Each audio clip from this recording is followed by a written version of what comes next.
बिस्मिल्लाहिर्रहमानिर्रहीम। अस्सलामु अलैकुम students. Lecture 10 SCI in the software process.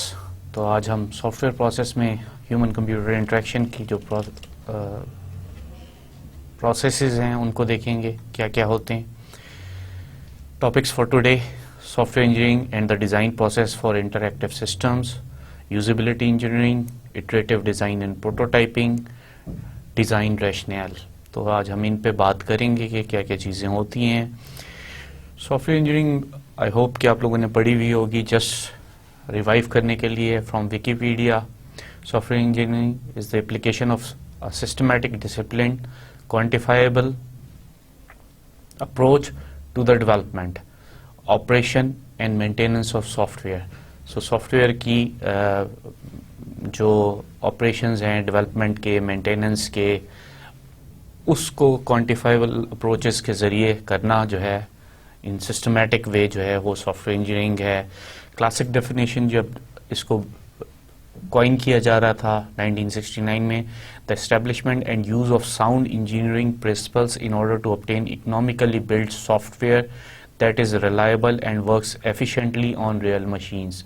सो जब ये कॉइन किया गया तो ये उसकी क्लासिकल डेफिनेशन दी गई कि साउंड इंजीनियरिंग प्रिंसिपल्स पे इकोनॉमिकली बिल्ट सॉफ्टवेयर जो कि रिलायबल भी हों और work efficiently on real machines कर सकें। फिर 1993 में IEEE ने जो डेफिनेशंस दी वो सॉफ्टवेयर इंजीनियरिंग, उसने फर्स्ट ये कहा, the application of a systematic disciplines quantifiable approach to the development and operation and maintenance of software, that is application of engineering to software.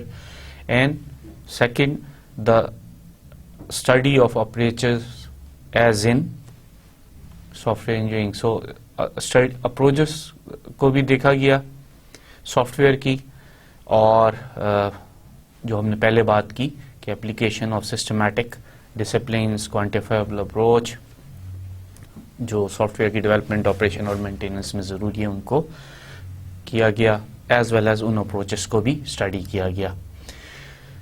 Software engineering versus computer sciences. क्या computer science और software engineering में फ़र्क क्या है? Computer science is concerned with theory and fundamentals.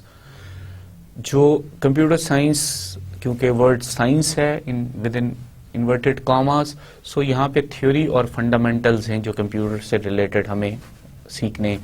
Whereas software engineering is concerned with practicalities of developing and delivering useful software, जबकि software engineering जो है वो प्रैक्टिकलिटीज डेवलप हमने कैसे करना है और उसको डिलीवर कैसे करना है किसी भी सॉफ्टवेयर को, उसकी तरफ था। सो ये थोड़ा सा अप्रोच का फ़र्क था। और since computer science theories are still insufficient to act as complete underpinning for software engineering, क्योंकि अभी सॉफ्टवेयर कंप्यूटर साइंस की थ्योरीज जो हैं वो अभी इतनी सफिशिएंटली मैच्योर नहीं हुई जितनी फिजिक्स और इलेक्ट्रिकल इंजीनियरिंग की थ्योरीज हो चुकी हैं, इसलिए वो अपने साथ साथ सॉफ्टवेयर इंजीनियरिंग को भी थोड़ा सा नीचे लेके आ रही हैं। The software life cycle. अब सॉफ्टवेयर कोई भी डेवलप होता है तो उसका एक लाइफ साइकिल होता है। वहाँ पे हम कहते हैं software engineering the discipline for understanding the software design process और लाइफ साइकिल। सो जो भी डिज़ाइन प्रोसेस है सॉफ्टवेयर डेवलपमेंट का, उसकी टेस्टिंग का, उसकी डिलीवरिंग का, वो हमने उसको पूरा लाइफ साइकिल में कन्वर्ट कर दिया है। Designing for usability occurs at all stages of the life cycle, not as a single isolated activity. अब जब भी हमें उसकी क्योंकि हम यूजेबल, जो सॉफ्टवेयर इंजीनियरिंग का मेजर पॉइंट था वो रिलायबल और यूजेबल बनाना था। सो यूजेबिलिटी जो है वो हर स्टेज पे उसकी आएगी। ये एक दफ़ा यूजेबिलिटी को हम स्टडी करके और ख़त्म नहीं कर देंगे। हर स्टेज पे लाइफ साइकिल के ये देखेंगे कि ये यूज़फुल है या नहीं है। सो सॉफ्टवेयर लाइफ साइकिल को अगर हम एक्सप्लेन करें, the software life cycle is an attempt to identify the activities that occur in a software development.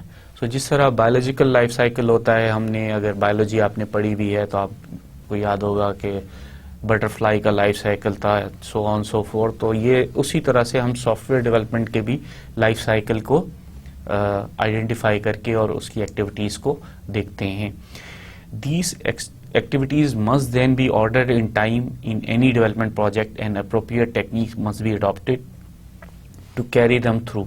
So उनको करने के लिए जो हमें ये एक्टिविटीज़ हैं उनको जो है एक तो टाइम के लिहाज से हमने उसको करना होता है कि टाइम जो हमें स्केड्यूल मिला हुआ है उस स्केड्यूल में ये बने, और फिर जिस तरह से बनाया जाए उसमें अप्रोप्रिएट टेक्निक्स जो हैं वो यूज़ हो जाएं, ये ना हो कि हम हौच पौच बना दें।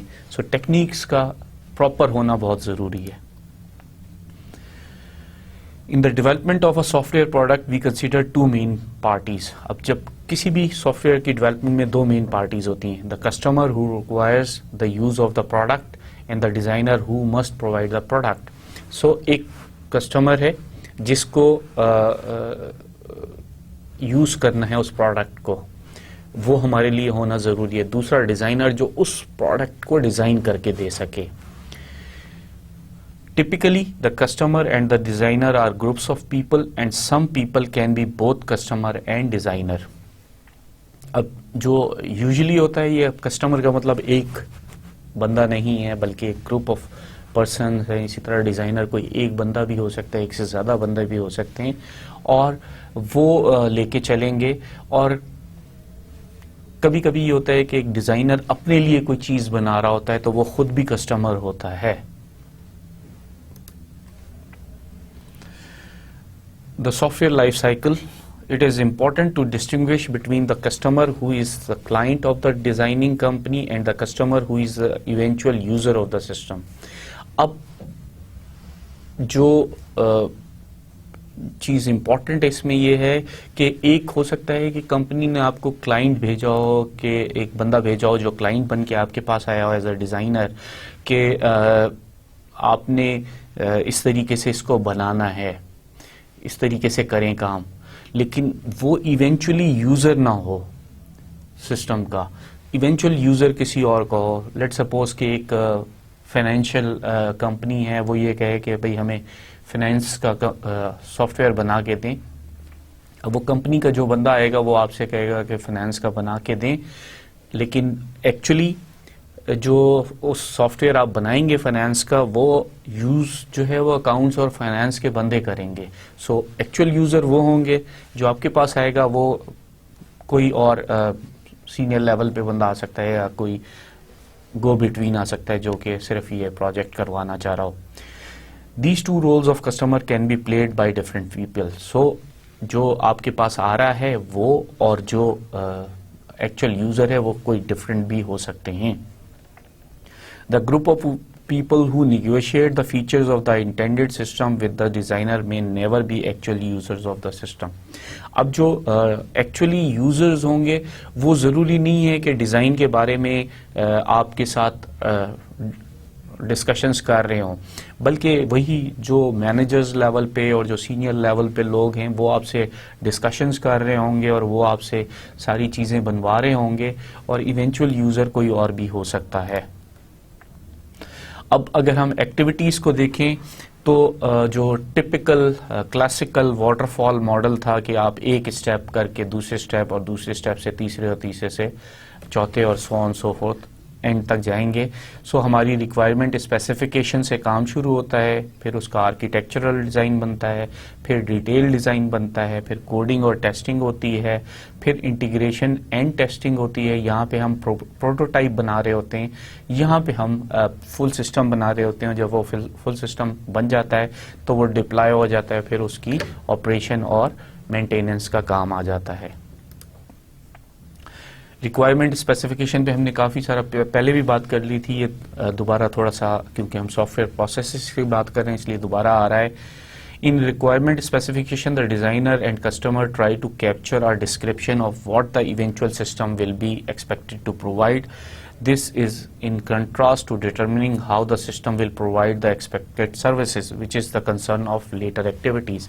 अब यहाँ पे हम क्या कर रहे हैं, यहाँ पे हम ये कर रहे हैं कि हम डिज़ाइनर जो है और कस्टमर मिल के डिस्क्रिप्शन को हम एक्चुअली कैप्चर करने की कोशिश कर रहे हैं कि हम सोचें कि क्या क्या फाइनेंस के सिस्टम है तो उसमें क्या होगा, किस तरीके से उसमें एंट्री होगी और किस तरीके से हम क्या कुछ उसमें मॉड्यूल्स डाल दें कि वो हमारा इवेंचुअल सिस्टम बन जाए। अब ये उस चीज़ से बिल्कुल फ़र्क होगा कि ये किस तरीके से आप सर्विसेज प्रोवाइड कर रहा है आपका सिस्टम, ये बाद में आएगा। पहले जो है वो हम सिर्फ डिस्क्रिप्शन ले रहे होंगे, इंटरव्यूज़ कर रहे होंगे, या आगे भी अभी पता चलेगा कि क्या क्या प्रोसेसेस हम कर सकते हैं, उसके ज़रिए हम ये सारी चीज़ें ले रहे होंगे और इवेंचुअली हम रिक्वायरमेंट को नेल डाउन कर रहे होंगे कि ये हमारी टोटल रिक्वायरमेंट है इस सिस्टम की डेवलप करने पे। Requirement specification also involves eliciting information from the customer about the work environment or domain in which the final product will function। अब यहाँ पे आपको उससे वो इंफॉर्मेशन भी लेनी है, हासिल करनी है कि वर्क environment क्या है, डोमेन क्या है। यानी अगर फाइनेंस का है तो फाइनेंस के जो लोग हैं वो कहाँ बैठे हुए हैं, किस तरीके से अभी मैनुअल काम कर रहे हैं ताकि उसको कंप्यूटराइज किया जाए, या अभी जो कंप्यूटराइज काम हो रहा है उसमें क्या क्या फ्लॉज हैं। सो ये सारी चीज़ें उनसे हमने हासिल करनी है, इलिसिट करनी है। Aspects of the word domain include not only the particular functions that the software product must perform। So ये जो एस्पेक्ट है डोमेन का, ये सिर्फ इसलिए नहीं है कि फाइनेंस के हवाले से ही हम ये देखें कि इसमें क्या क्या फंक्शंस होंगे, बल्कि बाज़ दफ़ा पूरी कंपनी की को भी समझा जाता है कि ये कौन सी कंपनी है, किस कंपनी के लिहाज से हम फाइनेंस बना रहे हैं, किस तरीके से कर रहे हैं। सो फाइनेंशियल सिस्टम तो बन रहा है, बट हम डोमेन को समझ रहे हैं कि किस डोमेन के लिए ये बनने जा रहा है। It also includes detail about the environment in which it must operate। अब ये किस environment में operate होगा, such as the people whom it will potentially affect and the new product's relationship to any other product which it is updating or replacing। So आपने manual system को अगर replace कर रहे हैं तब भी देखना है, अगर आप किसी पुराने कंप्यूटर सिस्टम को अपडेट कर रहे हैं तो उसको भी देखना है, और ये भी देखना है कि क्या ये फाइनेंशियल सिस्टम किसी और पर्सनल सिस्टम और पेरोल के सिस्टम के साथ मर्ज तो नहीं होना। तो ये सारी इंफॉर्मेशन आपने इन्वायरमेंट के लिहाज से, it's not about the physical environment of the company but the environment of the where the software, how the software will mingle, how the it replaces, क्योंकि कहीं पे यूज़र को अफेक्ट कर रहा है। अगर उसकी सबसे पहले कंप्यूटराइजेशन की ये प्रॉब्लम आती है कि कहीं अब हमारी जॉब के पीछे तो नहीं पड़ गया। सो इस तरह की चीज़ों को भी डिटेल में रखना पड़ता है। Requirements specification begins at the start of product development, though the requirements are from the customer's perspective. If they are to be met by the software product, they must be formulated in a language suitable for implementation।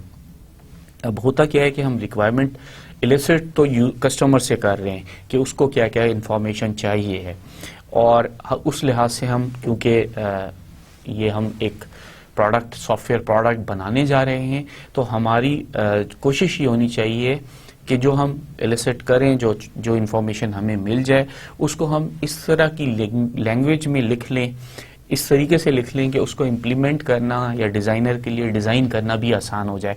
सिर्फ text लिख लेने से काम नहीं चलेगा। सो उसको थोड़ा सा फॉर्मुलेट करना पड़ता है कि वो थोड़ा सा फॉर्मुलाइज हो जाए, सो दैट कि वो इम्प्लीमेंटेशन के डिज़ाइन के पर्सपेक्टिव में आ जाए। Requirements are usually initially expressed in the native language of the customer। अब ये जो requirements है वो उसकी अपनी ज़बान में आपने ली हैं। अब जो the executable language for software are less natural and more closely related to a mathematical language in which each term in the language has precise interpretation or semantics। अब जो computer language है वो थोड़ी सी मैथमेटिकल लैंग्वेज होती है और उसकी semantics होते हैं, उसके सिंटैक्स होते हैं, उसके मुताबिक वो होती है। सो हमें नेटिव लैंग्वेज से थोड़ा सा मैथमेटिकल लैंग्वेज के लिए फॉर्मलाइजेशन की ज़रूरत होती है, ताकि हम सिर्फ इंटरव्यू लेके अगर डिज़ाइनर को दे देंगे तो उसको बहुत सारी बातें समझना मुश्किल हो जाएंगी। सो हमें उस तरीके से इसको लेके चलना होता है. So the transformation from the expressive but relatively ambiguous natural language of requirements to the more precise but less expressive executable language is one key to successful development. अब हमें क्या करना पड़ेगा, हमें जो अगर उसने इंग्लिश में या उर्दू में बता दिया ये बड़ी एक्सप्रेसिव लैंग्वेजेस हैं, जितनी भी नेटिव लैंग्वेजेस होती हैं उनमें बड़ी एक्सप्रेशंस होती हैं, लेकिन ये एम्बिग्यूअस होती हैं इन टर्म्स ऑफ अगर हम कुछ एग्जीक्यूटेबल करवाना चाहें. अब जैसे हमने बात की थोड़े की या फ्यू की, तो फ्यू इज़ वेरी एम्बिग्यूअस, क्या फ्यू है क्या थोड़ा है ये हमें नहीं पता चलता. सो हमें जब इसकी तरफ आना पड़ता है, एग्जीक्यूटेबल लैंग्वेजेस की तरफ आना पड़ता है, तो हम ये कह देते हैं कि लेस देन 10% इज़ फ्यू. ठीक है ना, तो वहाँ पे हम डिफाइन कर रहे हैं. अब ये लेस देन 10% जो है ये एक्सप्रेशन नहीं दे रहा, लेकिन ये जिसको भी बनाना होगा सिस्टम उसको ये पता चल जाएगा कि फ्यू का क्या मतलब है. अगर अब हम इन्वेंट्री की बात कर रहे हैं तो हम इन्वेंट्री में ये कह रहे हैं कि स्टोर में जब 10% से कम चीज़ें रह जाएं तो वो फ़ौरन ही उसकी जो है स्टॉक को अपडेट करने के लिए, नया स्टॉक मंगाने के लिए अपनी मूवमेंट शुरू कर दे. लेकिन जब मैनुअल सिस्टम चल रहा होता है, जब बात हो रही होती है, तो जो स्टोर इन्वेंट्री का इंचार्ज होता है वो कहता है जब थोड़ा सा इक्विपमेंट, थोड़े से आइटम रह जाएं तो फ़ौरन ऑर्डर कर देना ताकि वो आइटम और आ जाएं. अब वो थोड़े को समझ जाता है जो भी ऑर्डर करने वाला होता है, लेकिन जब हम इसको सॉफ्टवेयर में बना रहे होते हैं तो हम यहाँ पे लेस देन 10%, लेस देन 5%, जिसको भी हम थोड़ा समझते हैं उसको थोड़ा करके डिफाइन कर सकते हैं. सो ये उसकी सक्सेसफुल डेवलपमेंट होगी, वरना थोड़े को ही सोचते रह जाएंगे कि क्या थोड़ा है.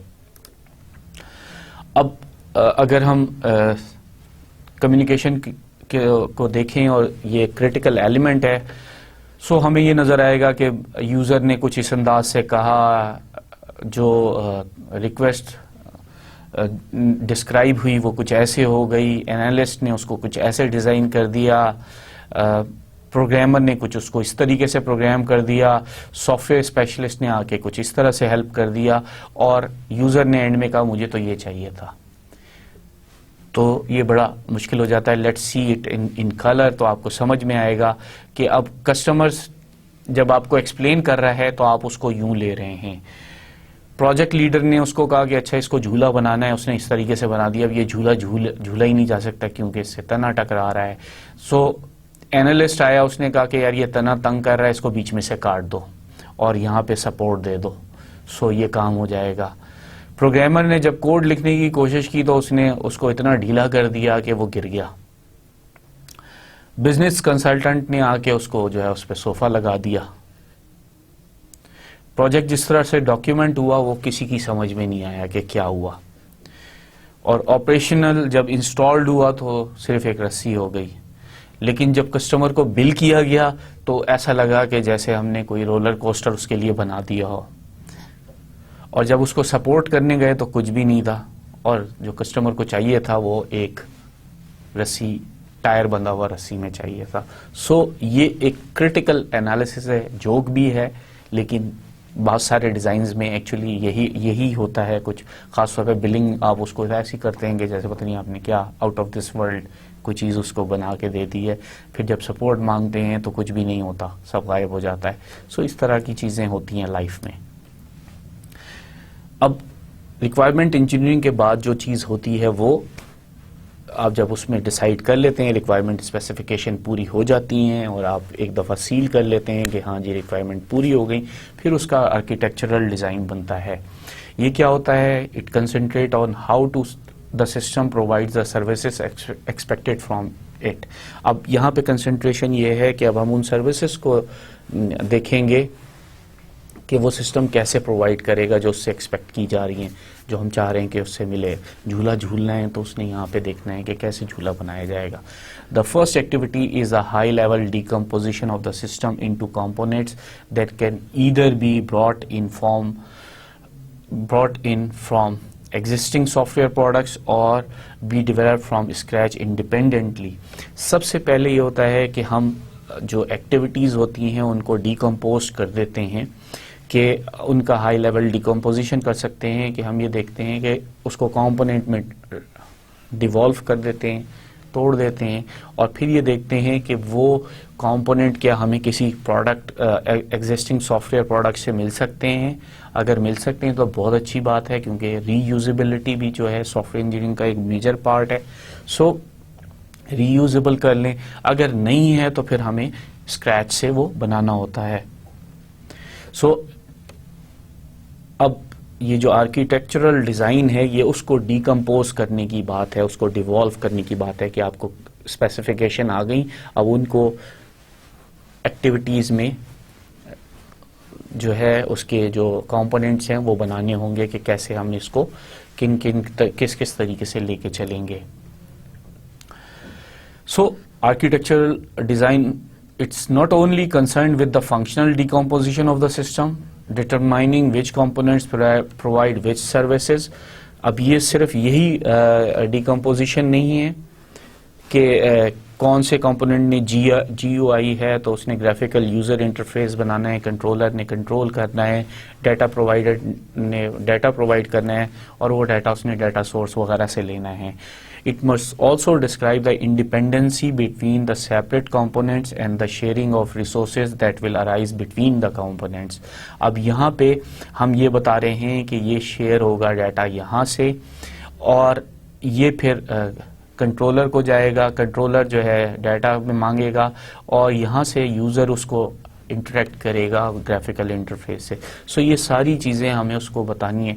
अब यहाँ पे अगर कोई और एलिमेंट आ जाएगा तो वो भी उसको हमें डालना होगा। जब आर्किटेक्चरल डिज़ाइन एक सॉर्ट ऑफ डिज़ाइन बन जाता है तो फिर हम डिटेल डिज़ाइन में आते हैं। डिटेल डिज़ाइन में क्या होता है, ये जो है वो आर्किटेक्चरल डिज़ाइन जो है वो डिकम्पोजिशन ऑफ द सिस्टम कर रहा होता है, that allows for isolated development of separate component which will later be integrated.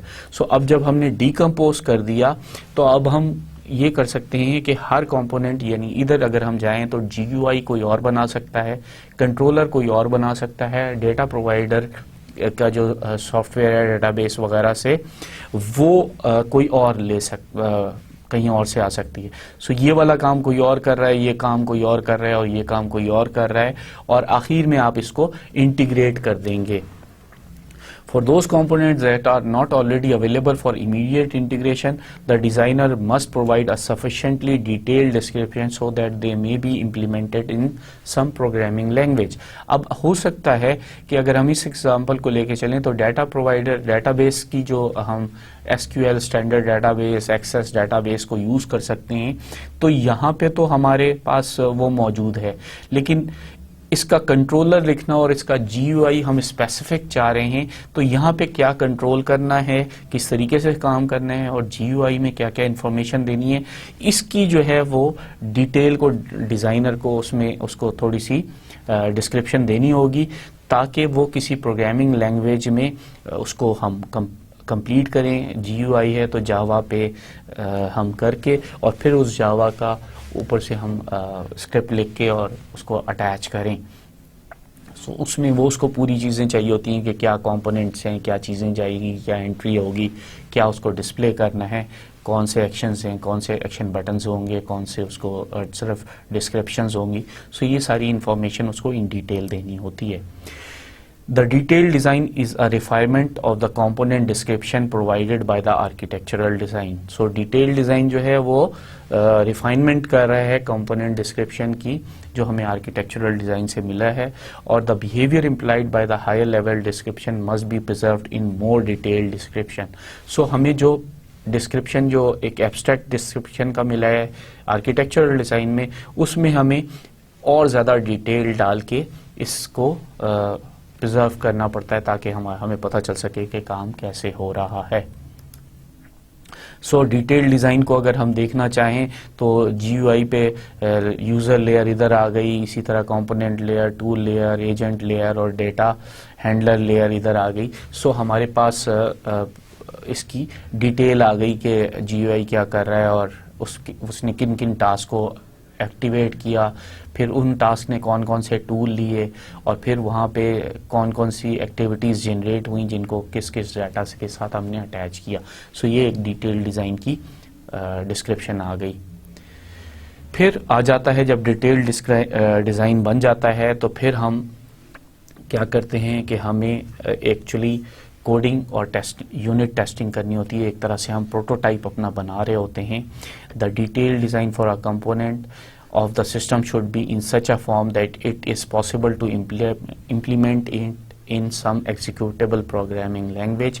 अब जब हम उसको executable programming language में convert कर सकते हैं तो फिर उस यहाँ पे कोडर आ जाएगा और वो उस डिटेल डिज़ाइन को कोडिंग शुरू कर देगा।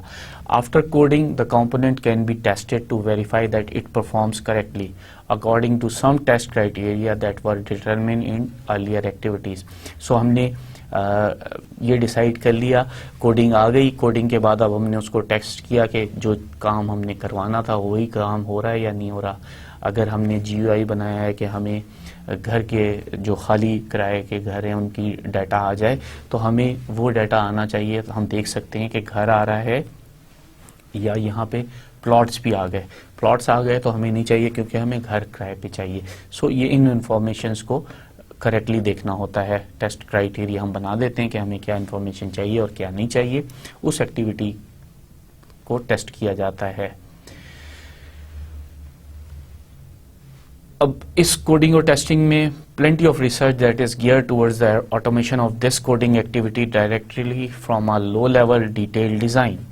अब कुछ ऐसे भी हैं कि जहाँ पे ऐसे सॉफ्टवेयर वगैरह भी आते हैं, कुछ ऐसे सिस्टम्स भी आते हैं जो कि आपके लो लेवल के डिटेल डिज़ाइन से जो है वो कोडिंग ऑटोमेटिकली भी कर सकते हैं।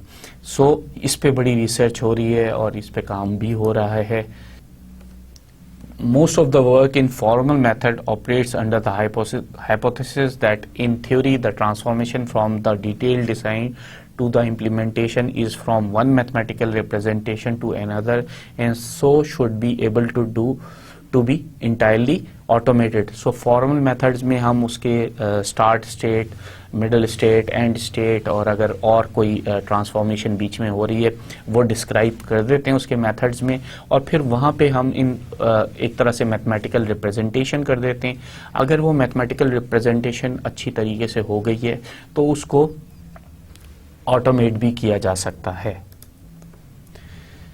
Other work concentrates on the automatic generation of tests from output of earlier activities which can be performed on a piece of code to verify that it behaves correctly। So दूसरा काम ये किया, एक तो हमने ये किया कि ऑटोमेशन हो जाए उस कोड की, दूसरी तरफ अब ये हुआ कि उसकी ऑटोमेटिक टेस्टिंग भी हो जाए सो दैट कि हमें ये पता चल जाए कि ये बिहेव प्रॉपरली कर रहा है या नहीं कर रहा। अब एक मॉड्यूल जब बन जाता है और इसी तरह से जब हम उसके प्रोटोटाइप्स वगैरह टेस्ट कर लेते हैं, पहले हमने जैसे पहले बात की कि GUI का और कंट्रोलर का अगर हमारा मॉड्यूल बन गया है, डेटाबेस का अलग बना हुआ है, अब ये तीनों को इंटीग्रेट करना काम आ जाएगा। सो जब सारे कंपोनेंट्स हो जाते हैं तो फिर हम ये कहते हैं कि हम इनको इंडिविजुअली टेस्ट भी हो गए, फिर उनको इंटीग्रेट किया गया एक दूसरे के साथ और फिर देखा कि आर्किटेक्चरल डिज़ाइन को लेके चल रहा है या नहीं चल रहा। और अब ये देख रहे हैं कि ओवरऑल जब इंटीग्रेशन के बाद इंडिपेंडेंटली तो ये ठीक चल रहे थे, इंटीग्रेशन के बाद क्या ये भी उसी तरह से बिहेव कर रहे हैं जिस तरह हमें बिहेवियर इसका चाहिए और शेयर रिसोर्सेज हो भी रही हैं कि नहीं हो रही। सो इसको हम कहते हैं integration and testing. It is also possible at this time to perform some acceptance testing with the customers to ensure that the system meets their requirements। अब जब इंटीग्रेशन हो गई और हमने देख लिया अपने तौर पर टेस्टिंग करके कि ये ठीक है नहीं है, तो फिर उसके बाद हमारी कोशिश ये होनी चाहिए कि हम किसी लेवल पे कस्टमर को भी बुला के वो टेस्टिंग दिखा दें कि उसको भी एक्सेप्टेबल है ये नहीं है। अब जब अगर आप उससे टेस्ट करा लेंगे और एक्सेप्टेंस आ जाएगी तब आप इंटीग्रेट करके सिस्टम को आप फाइनली रिलीज कर सकते हैं टू द कस्टमर। सो ये इंटीग्रेशन है कि आप चीज़ों को, पजल्स को आपस में मिला रहे हैं और देख रहे हैं जो तस्वीर आप बनाना चाह रहे थे वो तस्वीर है कि नहीं है। जब ये चीज़ें बन जाती हैं प्रोडक्ट रिलीज हो जाती है तो मेंटेनेंस का काम शुरू हो जाता है. All work on the system is considered under the category of maintenance until such time as a new version of the product demands a total redesign or the product is phase out entirely. So जब हमारी product release हो जाती है उसके बाद जो भी system पे काम किया जाता है वो मेंटेनेंस की कैटेगरी में आता है. कब तक? जब तक कि न्यू वर्जन ना आ जाए जहाँ पे रीडिज़ाइन करने की ज़रूरत हो या वो सिस्टम खुद ही खुद फिजल आउट हो जाए, तो उसके अलावा फिर हमारी मेंटेनेंस का सिलसिला चलता रहता है. वरना the majority of the lifetime of a product is spent in the maintenance activity. So daily उसको यूज़ करने के दौरान जो भी अगर कोई प्रॉब्लम आ रही है या कोई चीज़ रिक्वायरमेंट है या उसका सिर्फ यूज़ ही देख रहे हैं, ये सारा जो लाइफ टाइम है, मेजॉरिटी टाइम जो है वो उसकी मेंटेनेंस में गुजर जाता है. मेंटेनेंस में क्या क्या चीज़ें आती हैं? करेक्शन ऑफ एरर आती है, फिर revision of the system services आती हैं, अगर कोई रिक्वायरमेंट फुलफिल नहीं हो रही उसकी सेटिस्फाई करने के लिए, और इसी तरह कुछ रिक्वायरमेंट ऐसी होती हैं जो प्रीवियस उसमें रियलाइज़ नहीं की होती जब हम यूज़ करते हैं सिस्टम, तो उसके सिस्टम के यूज़ के बाद अगर हमारे पास कुछ डेवलपमेंट होती हैं तो उसको भी हम मेंटेनेंस के खाते में थोड़ा सा मॉडिफाई करके और यूज़ करते हैं. So activities in the life cycle अगर हम ओवरव्यू करें कि रिक्वायरमेंट स्पेसिफिकेशन होती है, यहाँ पे डिज़ाइनर और कस्टमर जो हैं वो आपस में नेचुरल लैंग्वेज में चीज़ों को डिज़ाइनर जो है कस्टमर से लेता है और फिर डिज़ाइनर जो है उसको प्रिसाइज लैंग्वेज में कन्वर्ट करता है. वो प्रिसाइज लैंग्वेज जो है उसका एक हाई लेवल डिस्क्रिप्शन बनाती है जिसको हम आर्किटेक्चरल डिज़ाइन कह देते हैं, और ये बताता है कि हम इसमें मेजर फैक्टर्स, मेजर कंपोनेंट्स हम बता देते हैं कि क्या क्या होंगे, और उन कंपोनेंट्स में हम देख लेते हैं कि क्या उसकी फंक्शनल रिक्वायरमेंट है, कौन सी नॉन फंक्शनल रिक्वायरमेंट है, कौन सी हमें बनानी पड़ेगी स्क्रैच से, कौन सी हम रीयूज़ कर सकते हैं, और फिर जो हमें बनानी पड़ती हैं और जो रीयूज़ करनी पड़ती हैं उनको हम अलग-अलग डिज़ाइन करते हैं और टेस्ट करते हैं. जब हमारी कोडिंग और टेस्टिंग ठीक हो जाती है तो फिर हम वो हमारा डिटेल डिज़ाइन हम उसका कंपोनेंट्स का बना लेते हैं कि ये अलग-अलग हमने इसमें जो है कोडिंग क्या क्या होनी है, इसमें इसका ऐसे काम होना है, ये हम यूजेबल काम कर लेंगे. ये सारी चीज़ें जब हम कर लेते हैं तो फिर हमारा जो है इंटीग्रेशन आ जाती है, और इंटीग्रेशन के बाद टेस्टिंग, कोडिंग, टेस्टिंग और फिर इंटीग्रेशन और फिर उसके बाद टेस्टिंग, और हम फिर वेरीफाई कर लेते हैं. सो वेरिफिकेशन एंड वैलिडेशन क्या होता है? Through the life cycle the design must be check to ensure that it both satisfy the high level requirements agreed with the customer and it also complete and internally consistent. So हम life cycle के दौरान ये देखते हैं कि जो भी requirements हैं कहीं हम उससे इधर उधर तो नहीं हो रहे, वो जो कस्टमर्स ने एग्री की हुई हैं रिक्वायरमेंट हम उनको दे रहे हैं या नहीं दे रहे, फिर वो कंप्लीट है कि नहीं है और कंसिस्टेंट है कि नहीं है, वही चीज़ बार बार कर रहा है कि नहीं कर रहा जो उससे चाहिए है. ये जो चेक्स होते हैं ये रेफर किए जाते हैं वैलिडेशन एंड वेरिफिकेशन में. वेरिफिकेशन क्या है? Verification of a design will most often occur with a single life cycle activity or between two adjacent activity. अब क्या होता है कि किसी एक सिंगल एक्टिविटी को अगर हमने कंफर्म कर लिया तो वो फिर हमारी वेरिफिकेशन में आ जाएगी कि हाँ ये एक्टिविटी वेरीफाई हो गई, फिर उसकी एडजेसेंट जो एक्टिविटी है उसको भी वेरीफाई कर लिया, और फिर इन दोनों को थोड़ा सा मिला के देख लिया कि ये एक्टिविटीज़ जो हैं ये एक दूसरे से कंपैटिबल हैं या नहीं है. ये जो है वेरिफिकेशन के उसमें आता है. For example in the detail design of a component of a payroll accounting system the designer will be concerned with the correctness of the algorithm to compute taxes deducted from an employee's gross income. अब वो income को ले रहा है और उसमें से taxes को भी ले रहा है. सो तमाम चीज़ें जो उसने इनकम के तौर पर उसमें आई हैं, जो उसके अलाउंसेस वगैरह हैं वो कैलकुलेट कर रहा है, वो उसकी ग्रॉस इनकम बना रहा है. उस ग्रॉस इनकम के अगेंस्ट जो है उसने चेक्स लगाए हुए हैं जो उसकी टैक्स डिडक्शन के हैं. अब वो दोनों को चेक कर रहे हैं कि ये ग्रॉस इनकम के अगेंस्ट जो टैक्स ले रहा है ये ठीक भी ले रहा है कि नहीं ले रहा. सो ये वेरीफाई कर रहा है. The architectural design will have provided a general specification of the information input to this component and the information it should output. So verification में हम ये देख रहे हैं कि क्या इनपुट हुई है और फिर उससे वो जो आउटपुट आ रही है वो हमारे लिए एग्रीएबल है या नहीं है. अगर नहीं है तो फिर ये वेरीफाई हम नहीं करेंगे, वरना हम वेरीफाई करेंगे कि हाँ जो इनपुट गया है उसके अगेंस्ट जो आउटपुट आनी चाहिए थी वही आ रही है. The detailed description will introduce more information in refining the general specification. अब आर्किटेक्चरल डिज़ाइन में कुछ स्पेसिफिकेशन आई है, लेकिन डिटेल डिज़ाइन में ऑब्वियसली और ज़्यादा डिटेल में जो है वो रिफाइनिंग हो जाएगी जनरल स्पेसिफिकेशन की. थोड़ी सी स्पेसिफिक जनरल से निकल के हम स्पेसिफिकेशन को बड़ा प्रिसाइज कर लेंगे. The detailed design may also have to change the representation for the information and will almost certainly break up a single high-level operation into several low-level operations that can eventually be implemented. So detailed design में अब वो tax deduction से gross income भी हो रही है, gross income से उसकी टैक्स डिडक्ट हो रहा है, फिर उसकी एक नेट इनकम बन रही है. सो ये हमारा जब डिटेल में बनेगा तो हमारी ये सारी चीज़ें ब्रेक हो जाएंगी. ये टैक्स किस फॉर्मूले के तहत कैलकुलेट होना है, जो एम्प्लॉय है उसकी ग्रेड के हिसाब से उसका बेसिक पेज वगैरह होनी है, और उसकी जो टोटल इनकम है, नेट इनकम है, वो कैसे निकलनी है और उसको किस तारीख को जानी है और किस तरीके से उसको बैंक में ट्रांसफ़र होना है. तो ये सारा सिस्टम जो है वो पूरा पेरोल सिस्टम बनाएगा. In introducing these changes to information and operations, the designer must show that the refined description is a legal one within its language, internal consistency, and that it describes all the specified behavior of the high-level description, completeness, in probably correct way, relative consistency. So, हम सबसे पहले ये देखेंगे कि जो informations हमने किए हैं, ऑपरेशंस किए हैं, वो ये देखेंगे कि जो कुछ कर रहे हैं वो लीगल ऑपरेशंस हैं कि नहीं है. अगर लीगल तरीके से हो रहा है, सही रिजल्ट आ रहा है, तो ये इंटरनल कंसिस्टेंसी है.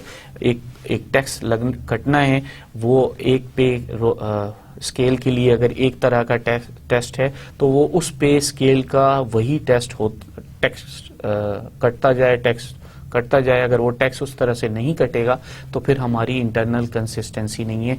उस टैक्स डिडक्शन के रूटीन को चेक करने की ज़रूरत है. फिर जब हमारे पास टैक्स डिडक्शन सही हो गई, ग्रॉस इनकम सही निकल गई, तो नेट पे सही निकल रही है या नहीं निकल रही, और तनख्वाह उस तरीके से प्रॉपर अकाउंट्स में जा रही है या नहीं जा रही. सो ये उसकी कंप्लीटनेस बता रहे हैं. और फिर हम ये देख रहे हैं कि जब पूरा सिस्टम सही तरीके से चल रहा है और ये अकाउंट जो हमारे पर्सनल से तमाम पर्सन्स का पेरोल डिज़ाइन, पूरी पेरोल उसी तरह से बन रही है, पेचेक किसी का नहीं रह रहा, तो ये रिलेटिव कंसिस्टेंसी हो जाएगी कि वो भी सही चल रहा है, ये भी सही चल रहा है और इनका इंटीग्रेशन भी ठीक चल रहा है. Validation of a design demonstrates that within the various activities the customer's requirement are satisfied. अब जब हमने स्पेसिफिक की तो हम वेरीफाई कर रहे हैं, लेकिन जब हमने पूरे उसको किया, मुख्तलिफ एक्टिविटीज़ की एक कंप्लीट सिस्टम बना दिया, तो हमने ये देखना है कि अब सारे जो उसकी रिक्वायरमेंट्स जो उसने दी थी, कंप्लीट रिक्वायरमेंट्स, वो हर उसमें सेटिस्फाइड है या नहीं है. अगर वो सेटिस्फाइड है तो हम फिर सिस्टम को वैलिडेट करेंगे, वरना हम उसको वैलिडेट नहीं करेंगे. Validation is a much more subjective exercise than verification, mainly because the disparity between the language of the requirements and the language of the design forbids any objective form of proof. So, अब validation जो है वो बड़ा subjective matter हो जाता है. क्यों? क्योंकि डिस्क्रिप्शन जो है वो हमने नेचुरल लैंग्वेज में दी है और डिज़ाइनर को हमने प्रिसाइज उसकी आर्किटेक्चरल लैंग्वेज में दे दिया है और प्रिसाइज लैंग्वेज में दे दिए जिसमें उसको समझ में आए. सो जब ये दोनों की डिस्पैरिटी है, उन दोनों में आपस में तजाद है, तो हमें कोई ऐसा फॉर्मल मेथड नहीं आ सकता जिससे हम ये प्रूव कर सकें कि ये वैलिडेट हो रहा है या नहीं हो रहा. In interactive system design, the validation against HCI requirement is often referred to as an evaluation and can be performed by the designer in isolation or in cooperation with the customer. अब interactive design में हम क्या कर सकते हैं, HCI की requirement हमने देखी कि कस्टमर हमसे क्या बात कर रहा है, और फिर हम उसको परफॉर्म करके देखें, इवेल्युएट करके देखें कि क्या तमाम चीज़ें वो हो रही हैं या नहीं हो रही। इसको डिज़ाइनर खुद भी कर सकता है, लेकिन ज़्यादा बेहतर ये होता है कि वो कस्टमर को भी साथ में अगर कंसल्ट कर ले, उसको भी दिखा दे, कोऑपरेशन उससे ले ले कि भाई ये देखो, ये जो तुमने मांगा था वो उसी तरह से आ रहा है या नहीं आ रहा। अगर आ रहा है तो फिर हम उसको कंफर्म कर देंगे, वैलिडेट कर देंगे। अब वेरिफिकेशन और वैलिडेशन में क्या होता है कि रियल वर्ल्ड रिक्वायरमेंट और कंस्ट्रेंट इस तरह से होती है, और यहाँ पे हमने जो है इसको वाटरफॉल मॉडल में डाल दिया है। अब ये इटरेटिव तरीके से चलेगा। सो यहाँ पे इस चीज़ को इस तरीके से फॉर्मुलेट करने में ऑब्वियसली कहीं ना कहीं कोई ना कोई कोना रह जाता है, और वो उस तरीके से मैप नहीं करता, या कुछ ज़्यादा हो जाता है या कुछ कम हो जाता है। सो ये फॉर्मेलिटी गैप आ जाता है। वेरिफिकेशन में होता है कि designing the product right, validation में होता है डिज़ाइनिंग द राइट प्रोडक्ट। सबसे पहले हम प्रोडक्ट को राइट डिज़ाइन करते हैं, फिर हम ये कहते हैं कि ये हमने राइट प्रोडक्ट जो है हमसे डिज़ाइन हो गई है। सो डिज़ाइनिंग द प्रोडक्ट राइट, सबसे पहले डिज़ाइन ऐसा करना है कि प्रोडक्ट राइट हो जाए, फिर हमें ये देखना होता है वैलिडेशन में डिजाइनिंग द राइट प्रोडक्ट कि हमने राइट प्रोडक्ट बनाया भी है या नहीं हुआ। द फॉर्मेलिटी गैप क्या चीज़ है, validation will always rely to some extent on subjective means of proof. अब यहाँ पे जो प्रॉब्लम है फॉर्मेलिटी का कि वो यहाँ पे सब्जेक्टिव मीन्स ऑफ प्रूफ होंगे। हम आपको कोई चीज़ अच्छी लग रही है HCI में, हम कह रहे हैं कि बड़ा खूबसूरत सा एक डिज़ाइन दो। अब खूबसूरती जो है वो सब्जेक्टिव है, किसी को कुछ चीज़ खूबसूरत लगेगी, किसी को कोई चीज़ खूबसूरत लगेगी। सो यहाँ पे हमारा वैलिडेशन होना थोड़ा सा टफ हो जाता है। मैनेजमेंट एंड कंट्रैक्चुअल इश्यूज क्या होती हैं कि design in commercial and legal context. अब मैनेजमेंट जो है वो एक तो हम ये चाहती है कि जो डिज़ाइनिंग हुई है वो कमर्शियली वायबल हो, और फिर लीगल कॉन्टेक्स्ट में हो। जिन रिक्वायरमेंट्स को हमने सील कर लिया है वो रिक्वायरमेंट्स उस टाइम फ्रेम में होनी चाहिए। ये उसकी मैनेजमेंट एंड कॉन्ट्रेक्चुअल इश्यूज आ जाते हैं। अगर वो टाइम एक्सीड कर रहा होता है तब भी प्रॉब्लम होती है, और अगर कमर्शियली इतना एक्सपेंस जितना आपने उससे लिया है उससे ज़्यादा एक्सपेंड कर दिए उसको, उस पे एक्सपेंशन कमर्शियली में यह आ जाता है कि जो आपने उससे जितनी अमाउंट ली है उस अमाउंट ही को स्पेंड करना है, ताकि आपके उस अमाउंट के अंदर आप काम करें, कुछ प्रॉफिट भी हो। ऐसा ना हो कि आपकी स्पेंडिंग जो है वो ओवर हो जाए, और ओवर स्पेंडिंग की वजह से आपको वो फाइनेंशियली वायबल ना लगे।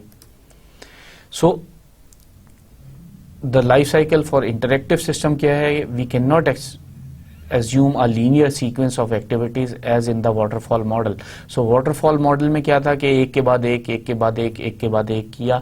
इंटरेक्टिव में क्या है कि यहाँ के बाद आपने उसको देखा, फीडबैक मिला और आप फिर इधर चले गए, यहाँ से फीडबैक मिला तो आप इधर भी गए और इधर भी चले गए। इसी तरह यहाँ से फीडबैक मिला तो इधर भी जा सकते हैं, इधर भी जा सकते हैं, इधर भी जा सकते हैं, यहाँ से डायरेक्ट इधर भी जंप ले सकते हैं, यहाँ से डायरेक्ट इधर भी जंप ले सकते हैं, सो ऑन सो फोर्थ। जब तक इंटीग्रेशन एंड टेस्टिंग आपकी फाइनल नहीं हो जाती, लॉट्स ऑफ फीडबैक ये इंटरेक्टिव डिज़ाइन ले आती है कि आप लॉट्स हर लेवल पे आपको फीडबैक मिलता रहे।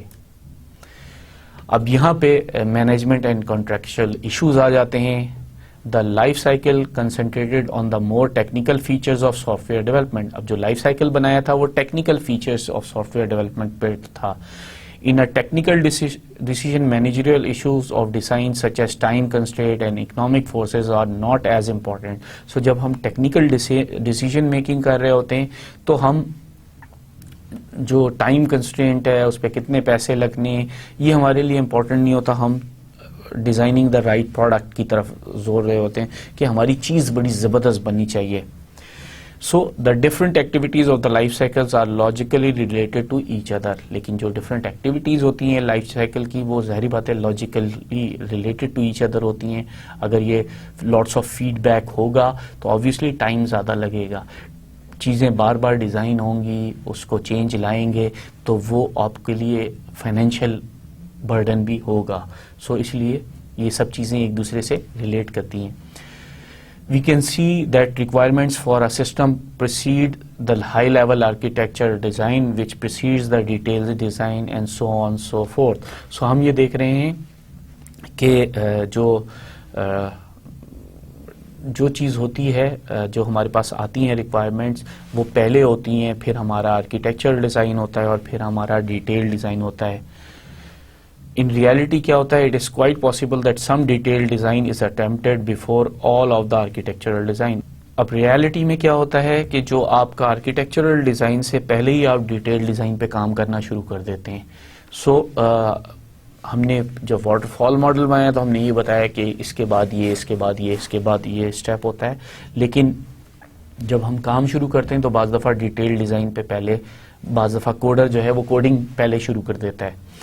ये सारी चीज़ें पॉसिबिलिटीज़ हैं. In management, a much wider perspective must be adopted, which takes into account the marketability of a system, its training needs, the availability of skilled personnel or possible subcontractors, and other topics outside the activities for the development of the isolated system. अब managerial issue में हमें ये देखना होता है कि जो हम बना रहे हैं ये मार्केटेबल है, ये हमारे लिए प्रॉफिटेबल है या नहीं है. जब हम बना देंगे तो हम जो कस्टमर्स हैं उनकी ट्रेनिंग कैसे करेंगे, और क्या इस सॉफ्टवेयर को यूज़ करने के लिए कोई स्पेसिफिक स्किल चाहिए. अगर वो स्किल सेट चाहिए तो फिर कैसा करेंगे. क्या हमारी कंपनी में वो डिज़ाइनर्स मौजूद हैं जो इस स्किल सेट के हैं, या हम सब कॉन्ट्रैक्ट कर लें, कुछ डिज़ाइनर्स को ले लें. अब ऐसी भी साइट्स अवेलेबल हैं, ऐसी भी कंपनीज अवेलेबल हैं जो सिर्फ ग्राफिक यूज़र इंटरफेस बना रही हैं. वो इससे मतलब नहीं है कि पीछे क्या डोमेन है, कौन सा सब सिस्टम है, वो आपको सिर्फ ग्राफिक्स बता रहे हैं. वहाँ पे ग्राफिक डिज़ाइनर हैं, साइकोलॉजिस्ट बैठे हुए हैं जो ये बता रहे हैं कि कौन सा कलर यूज़ करना है, क्या चीज़ यूज़ करनी है. वो आप उनको अपना ग्राफिक डिज़ाइन आप उनको सब कॉन्ट्रैक्ट कर सकते हैं. मैनेजरियल इश्यूज़ में ये सारी चीज़ें देखनी होती हैं. In managing the development process, the temporal relationship between the various activities is more important, as are the immediate deliverables which represent the technical content, as the designer must demonstrate to the customer that progress is being made. अब जब हम managerial उसमें जाते हैं तो अब हम ये कह देते हैं कि भाई हमने एक सिस्टम को स्टार्ट किया, इसका ये वाला टास्क जो है ये इस टाइम पे कन्वर्ट होगा, साथ साथ ये वाला टास्क भी शुरू हो जाएगा. जब ये वाली टास्क ख़त्म होगी तो ये वाली टास्क और ये वाली टास्क स्टार्ट हो जाएगी और ये वाली टास्क चलती रहेगी. और इवेंचुअली इसी तरीके से हम अपने पूरे सिस्टम का टाइम डोमेन, फिर इस जगह पे हम क्या डिलीवर करेंगे जिससे कस्टमर को पता चले कि हमारी ये स्टेज ख़त्म हो गई है. इस स्टेज पे हम क्या बताएंगे कि यहाँ पे ये स्टेज अब थिन आउट हो गई है और फिर यहाँ पे ख़त्म हो गई है, and so on so fourth. इस तरीके से हमारा मैनेजरियल इशू में ये सारी चीज़ें रखनी पड़ती हैं. यूजिबिलिटी इंजीनियरिंग क्या चीज़ है? The ultimate test of usability based on measurement of user experience. जो यूजिबिलिटी का जो मेजर टेस्ट है वो मेजरमेंट ऑफ यूज़र एक्सपीरियंस है कि हम कैसे यूज़र के एक्सपीरियंस को मेजर करेंगे. Usability engineering demands that specific usability measures be made explicit as requirements.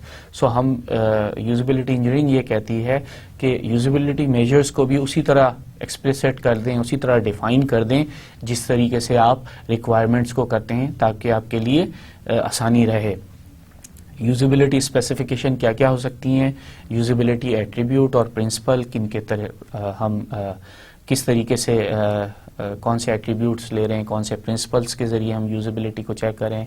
Measuring concept, किस तरीके से हम उसको मेजर कर रहे हैं. फिर कौन सा कॉन्सेप्ट लेके चल रहे हैं. फिर मेजरिंग मेथड है कि हम उसको किस तरीके से मेजर कर रहे हैं.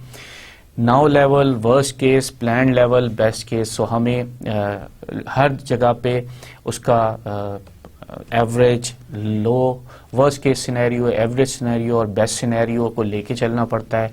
और फिर हमें करंट पोजीशन देखती पड़ती है कि हम इस वक्त कहाँ हैं. स्टार्ट पे हैं कि वर्स्ट केस पे हैं, कि लो लेवल पे हैं, एवरेज में हैं, कि बेस्ट केस में हैं, और कैसे हम इसमें मूव कर रहे हैं. प्रॉब्लम्स क्या होती हैं इसमें? Usability specification requires level of detail that may not be possible early in design. Satisfying a usability specification, it does not necessarily satisfy usability as well. So हमारे पास जो हमारे अर्ली डिज़ाइन के मौके पे हमारे पास यूजिबिलिटी स्पेसिफिकेशन नहीं हो सकती, और जब हम लेटर स्टेजेस पे यूजिबिलिटी स्पेसिफिकेशन कर भी लेते हैं तब भी बाज़ दफ़ा उन यूजिबिलिटी स्पेसिफिकेशन से हम खुद भी सेटिस्फाई नहीं होते. तो ये एक मुसलसल एक एरिया है जो कि कंसर्न का है. आई होप कि आपने सॉफ्टवेयर इंजीनियरिंग में इसको थोड़ा सा और डिटेल में पढ़ा होगा. सो अब part of usability specification for a VCR. अब हम अगर एक वीसीआर को देखें, वीसीआर में हम ये चाहते हैं कि प्री रिकॉर्ड 2 प्रोग्राम्स एक साथ कर लें. अब एट्रीब्यूट क्या है? बैकवर्ड रिकवरेबली. अब एट्रीब्यूट इसमें क्या है? बैकवर्ड रिकवरेबिलिटी है कि अगर हमने कोई एरनियस प्रोग्रामिंग सीक्वेंस कर दिया है तो उसको हम रिकवर कर सकें. सो ये हमारा मेजरिंग कॉन्सेप्ट हो जाएगा. मेजरिंग मेथड ये होगा कि number of explicit user actions to undo current program. अब अगर 2 बटन दब गए हैं तो हमें ये करना होगा कि हमें स्पेसिफिक पता होना चाहिए कि ये 2 बटन दबें ताकि जो कुछ हो रहा है उसको हम अनडू कर सकें. नाउ लेवल ये है कि इस वक्त हम किस लेवल पे हैं? No current product allows such an undo. इस वक्त कोई भी प्रोडक्ट ऐसी नहीं है जो कि ये अनडू अलाउ करे. वर्स्ट केस क्या है? As many actions as it takes to program in mistakes.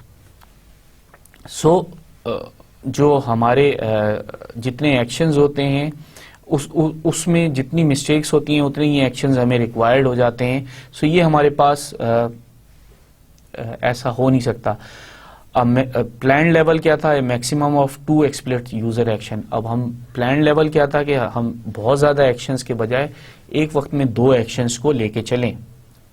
और बेस्ट केस क्या है कि एक एक्सप्लिसिट कैंसिल बटन से हमारा काम चल जाए. सो ये एक यूजिबिलिटी स्पेसिफिकेशन हाइपोथेटिकली जो है वीसीआरएस के लिए बनाई है.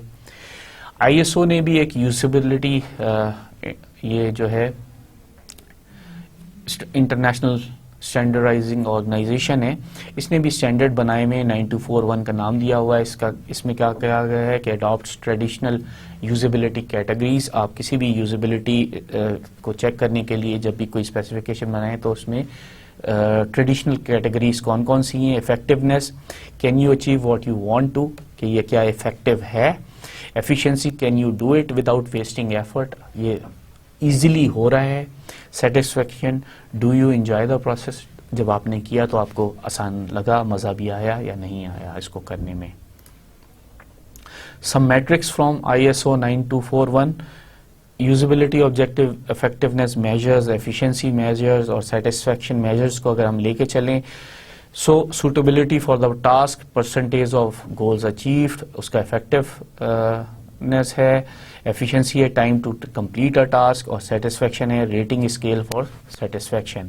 इसी तरह अप्रोप्रिएट फॉर ट्रेंड यूजर अगर यूजिबिलिटी है. Number of power feature used, relative efficiency compared with expert user, rating scale for satisfaction with the power features. फिर लर्नेबिलिटी में आ जाता है percentage of functions learn, time to learn criterion, rating scale for ease of learning. इसी तरह error tolerance पे जब हमने देखा तो हमने देखा कि percentage of errors corrected successfully, time spent on correcting errors, ये उसकी एफिशिएंसी का मेजर्स है. और फिर सेटिस्फेक्शन का मेजर है rating scale for error handling. So ये आईएसओ ने एक मैट्रिक्स बना दिया. इस मैट्रिक्स से देखें तो आपको किसी भी स्टैंडर्ड को कर सकते हैं यूजिबिलिटी के. इटरेटिव डिजाइन एंड प्रोटोटाइपिंग क्या चीज है? Iterative design overcomes inherent problems of incomplete requirement. अगर हम एक रिक्वायरमेंट लेके और फिर उसके आर्किटेक्चरल डिजाइन और फिर उसके डिटेल डिजाइन, फिर कोडिंग और फिर टेस्टिंग और फिर इंटीग्रेशन और ये सारा कुछ ना करें, अगर हम इटरेटिव ले लें तो हम इनकम्प्लीट रिक्वायरमेंट हमें एंड में मिलने के बजाय बीच में ही कहीं पता चल जाएगा कि इनकम्प्लीट रिक्वायरमेंट है. इसको कहते हैं प्रोटोटाइप बनाना. सिमुलेट और animate some features of intended system. कुछ इंटेंडेड सिस्टम के कुछ फीचर्स को हम सिमुलेट कर देते हैं। डिफरेंट टाइप्स ऑफ प्रोटोटाइप्स क्या हैं, थ्रो अवे कि आप सारे लेके चले और जो आपके काम का नहीं है उसको गिराते रहें। इंक्रीमेंटल ये है कि एक एक करके आप लेके चलें। एवोल्यूशनरी ये करें कि आप इवॉल्व करते रहें और डिसाइड करें कि यार ये चाहिए, अच्छा ये भी चाहिए हो सकता है। सो ये 3 तरीके से आप प्रोटोटाइप्स कर सकते हैं। मैनेजमेंट इशू इसमें क्या आ जाता है, time, planning, non functional features और कॉन्ट्रैक्ट्स। सो ये हमारी ऐसी चीजें हैं जो हमारे मैनेजमेंट के इशू हो जाते हैं। टेक्निक्स फॉर प्रोटोटाइपिंग में आजकल क्या हो रहा है, need not be computer based, story boards बना सकते हैं आप, अपने हाथ से भी लिख के सोच सकते हैं कि क्या प्लान करना है। Can be animated as well, आप एनिमेशन के जरिए बता सकते हैं कि यार ये काम इस तरीके से होगा। लिमिटेड फंक्शनैलिटी सिमुलेशंस, आप कुछ फंक्शनैलिटी को सिमुलेट कर दें। some part of system functionality provided by the designers. Tools like HyperCard are common for these और Wizard of Oz techniques। so आप थोड़ी थोड़ी सी सिमुलेशन करके इनको दिखा सकते हैं मुख्तलिफ टेक्निक से। वार्निंग अबाउट इटरेटिव डिज़ाइन क्या है, design inertia, early bad decision stay bad. So ये बड़ी मशहूर कहावत है कि जिस चीज़ का स्टार्ट गलत होता है उसका एंड भी गलत होता है। सो अगर आपने शुरू में ही कोई बैड डिसीजन ले लिया है तो वो बैड ही रहता है till the and. So design inertia जो है वो उस वक्त आपको डिज़ाइनिंग स्टार्ट करने से पहले आपने खूब इस पे थॉट प्रोसेस होना चाहिए और फिर उसके बाद जाके आप डिज़ाइनिंग को स्टार्ट लें ताकि एक दफ़ा सारी चीज़ें सेटल हो जाएं। Diagnosing real usability problems in prototypes and not just the symptoms. अब प्रोटोटाइप को देख के अगर कोई चीज़ नज़र आ रही है, यानी हमारे यहाँ जैसे होता है कि सिम्टम क्या है, बुखार है, बुखार की दवा दे दो, हम कभी भी उसकी रियल प्रॉब्लम पे नहीं जाते कि भाई ये बुखार हुआ क्यों। हम बुखार की सूरत में हम बुखार की दवा लेके बुखार तो ख़त्म कर देते हैं, सिम्टम्स पे चले जाते हैं, कभी भी हम रियल रीजंस पे नहीं जाते कि ये बुखार हुआ कैसे, कहीं कोई इन्फेक्शन है, कोई चोट लगी है, क्या हुआ है। सो जब प्रोटोटाइप भी बनाए तो एक एरर आएगी, आप उस एरर को तो उस फॉल्टी एरर को तो ठीक करना ही करना है, लेकिन वो क्यों आ रही है उस पर भी जाना है, उसका रियल इशू क्या है, रियल प्रॉब्लम क्या है, उसको ज़रूर देखना है कि ये क्यों नहीं हो रहा, क्यों काम नहीं हो रहा। डिज़ाइन रैशनल क्या कहता है, design rational is information that explains why a computer system is the way it is. So design rational में हम ये बताते हैं कि ये कंप्यूटर सिस्टम इस तरीके से क्यों है, इस वजह से ये एक्ट क्यों कर रहा है, ये रीज़न क्यों ऐसा काम कर रहा है। बेनिफिट्स ऑफ डिज़ाइन रैशनल क्या है, communication through out life cycle. जब भी हम लाइफ साइकिल में जो है कम्युनिकेट करते रहें, उसको कॉज पता रहे कि ये इस डोमेन का है, इसमें इसके ये मेजर कंपोनेंट्स हैं जो हमने रिक्वायरमेंट में डिसाइड किए हैं, तो इससे ना चलें। फिर reuse of design knowledge across products, हमें ये देखना है कि सबसे पहले डिज़ाइन रैशनल में कि जो जो चीज़ें हमें मिल रही हैं उनको हमने रीयूज़ करना है, उसको रीइन्वेंट द व्हील नहीं करना।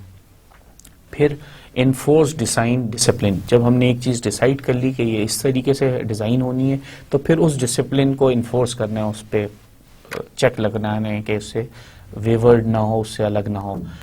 Presents arguments for design trade offs, आपने आर्ग्यूमेंट्स को प्रेजेंट्स करना है ताकि डिज़ाइन ट्रेड ऑफ्स हो सके।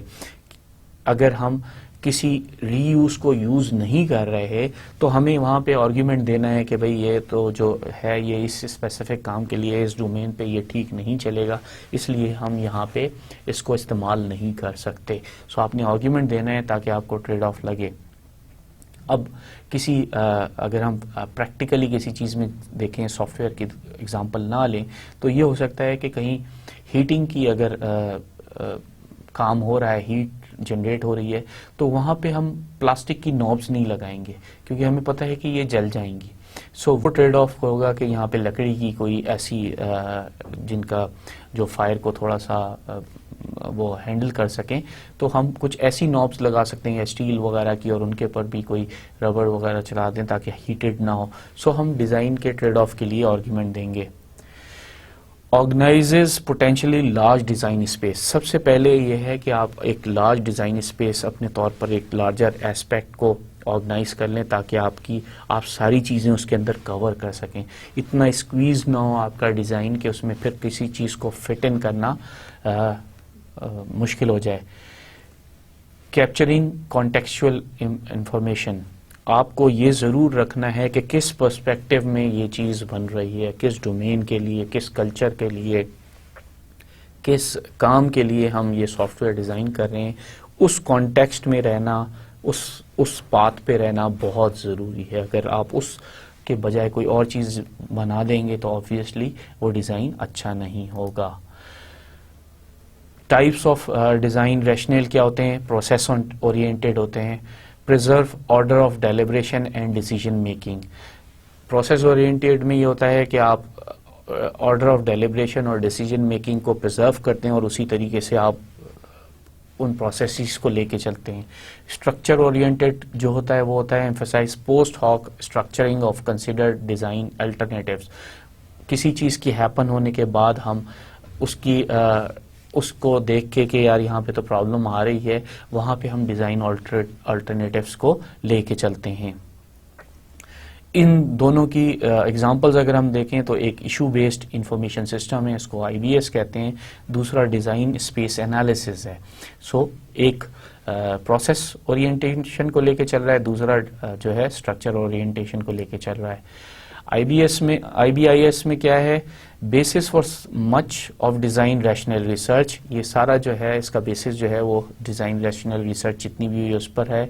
ये प्रोसेस ओरिएंटेड है। मेन एलिमेंट्स जो हैं इसके issue, hierarchical structure with one root issue, एक इशू को लेके चले, फिर उससे आपके ब्रांचेस निकलते चले गए। Position, potential resolution of an issue, आपने उस इशू को रिजॉल्व कैसे किया वो आपकी पोजीशन बताएगी। फिर arguments, modify the relationship between positions and issues. अब अगर कोई इशू किसी तरीके से रिजॉल्व हुआ है तो आपने उसमें जो है उनकी रिलेशनशिप को मॉडिफाई करना है कि आर्ग्यूमेंट देके कि भाई ये इशू जो है इस तरीके से रिजॉल्व हुआ था, इसलिए ये जो रिलेशनशिप हमने पहले सोची थी ये नहीं है, बल्कि ये उसका जो है डिफरेंट तरीके से रिजॉल्व हुआ है, इसलिए ये अब नया रिलेशनशिप उसका है। GIBIS is a graphical version. हम ग्राफिकल वर्जन को देखते हैं कैसा है। तो एक इशू है, उस इशू के हमने कुछ सब इश्यूज बना लिए, सब इश्यूज में कुछ आर्ग्यूमेंट्स आए, सपोर्ट किया और हमने पोजीशन उनको रिजॉल्व किया। सो इस तरीके से हम इसको इशू को आर्ग्यूमेंट्स, पोजीशन और उसके ज़रिए हम सब इश्यूज को सॉल्व करते हुए, रिजॉल्व करते हुए इस इशू को रिजॉल्व कर देते हैं। सो इस तरीके से ये ग्लोबल स्ट्रक्चर बता रहा है। डिज़ाइन स्पेस एनालिसिस जो है वो QOC पे होता है। ये ज़ाहिर बात है स्ट्रक्चर ओरिएंटेड है, हायरार्किकल स्ट्रक्चर है। इसमें क्या है? क्वेश्चन, ऑप्शंस और क्राइटेरिया हैं, और क्वेश्चन से ऑब्वियसली सब क्वेश्चंस भी निकल सकते हैं। क्वेश्चन जो है वो represent major issues of a design, और जाहिर बात है सब क्वेश्चन इसी तरह सब इश्यूज की तरफ आ जाएंगे। Options provide alternative solution to the question. Options जो हैं वो हम अल्टरनेटिव क्या क्या सोल्यूशंस हो सकते हैं इस क्वेश्चन के। और क्राइटेरिया का मतलब ये है the means to assess the option in order to make a choice. किस तरीके से हम उस ऑप्शन पे गए हैं, क्या रीज़न थी, तो वो हमारे मीन्स जो हैं वो डिसाइड करेंगे। डिज़ाइन रिप्रेजेंटेशन लैंग्वेज जो है वो सिमिलर टू QOC है with a larger language and more formal semantics. इसमें जो है लैंग्वेज को ज़्यादा कर दिया गया और इसके दरमियान जो सिमेंटिक्स यूज़ हुए हैं वो बड़े फॉर्मल तरीके से यूज़ हुए हैं। सो द क्वेश्चन है, उस क्वेश्चन के कुछ ऑप्शंस हैं, उसके क्राइटेरियन आए हैं, और इसी तरह इस क्वेश्चन से इस ऑप्शन से कुछ और कॉन्सिक्वेंट क्वेश्चन निकले हैं और फिर उनके ऑप्शंस आए हैं और फिर उसका क्राइटेरिया होगा। सो ये QOC की नोटेशंस हैं। फिर हम साइकोलॉजिकल डिज़ाइन रैशनल पे आ गए। अब यहाँ क्या कहते हैं कि to support artifact cycle in which user task are affected by the system they use. सबसे पहले हमें जो टास्क जो की होती हैं, आर्टिफैक्ट जो स्टेप्स हमने किए होते हैं, वो हमें देखने होते हैं कि वो सिस्टम्स में उस साइकिल के दौरान किस तरीके से अफेक्ट कर रहे हैं, वो यूज़ हमें देखना होता है. सो ये उसका डिज़ाइन रैशनल हो जाता है psychological. Aims to make explicit consequences of design for user. अब यहाँ पे हम क्या कोशिश करते हैं कि यूज़र्स के लिए ऐसे एक्सप्लिसिट ऐसे कॉन्सिक्वेंसेस बना दें जो बड़े क्लियर हों उसके लिए, और वो उसको यूटिलाइज कर सके. अगर वो डिज़ाइन यूज़र उस डिज़ाइन के उन कॉन्सिक्वेंसेस को यूज़ नहीं कर पा रहा तो उसको प्रॉब्लम होगी. वहाँ पे हमारा एम ये है कि हमारे जो डिज़ाइंस यूज़र्स के लिए जो डिज़ाइन किया हुआ है सिस्टम, वो उसके बड़ा क्लियर डिफाइंड हो कि ये स्टेप लोगे तो ये कॉन्सिक्वेंस होंगे, ये कॉन्सिक्वेंस हो जाएंगे अगर ये option the. Designers identify task system will support. Designer जो है वो टास्क बताता है, डिज़ाइन करता है, डिफाइन करता है और सिस्टम को उन टास्क को सपोर्ट करना चाहिए. Scenarios are suggested to test task. अब हमें किसी भी टास्क को टेस्ट करना है तो उस पर हम टेस्ट केस सिनारियोज लगाएंगे और फिर देखेंगे कि क्या वही कॉन्सिक्वेंसेज आ रहे हैं, वही रिजल्ट आ रहे हैं कि नहीं आ रहे. So scenarios are suggested to test the task. User are observed on system. फिर उसके बाद यूजर को हम ऑब्जर्व करते हैं उस सिस्टम पे कि वो जब यूज कर रहा है तो क्या वो उन्हीं सिनेरियोज को उन्हीं कॉन्सिक्वेंस के साथ ले रहा है. उसके पास जो उसको एक्सप्लिसिट चॉइस मिल रही है कि ये बटन दबाएगा तो ये हो जाएगा, ये वाला फंक्शन को कॉल करेगा तो ये काम होगा. सो यहाँ पे ऑब्जर्व करने की. फिर उसके बाद साइकोलॉजिकल क्लेम्स ऑफ सिस्टम में एक्सप्लिसिट. फिर हम उसमें साइकोलॉजिकली क्लेम करते हैं कि अब ये जो सिस्टम जो हमने बनाया है, ये उसकी जहाँ पे हमने कलर्स जो यूज़ किए हैं वो भी इसके लिए ठीक हैं, बटन्स जहाँ पे दिए हैं वो उसको कर रहा है, फंक्शनैलिटीज़ जितनी भी दी हैं वो उसी तरीके से अडॉप्ट हो रही हैं, उसी तरह से चल रही हैं. सो ये सारी चीज़ें उसका हमें साइकोलॉजिकल क्लेम्स देना पड़ जाता है कि ये हमने ठीक कर लिया है. Negative aspects of design can be use to improve next iteration of design.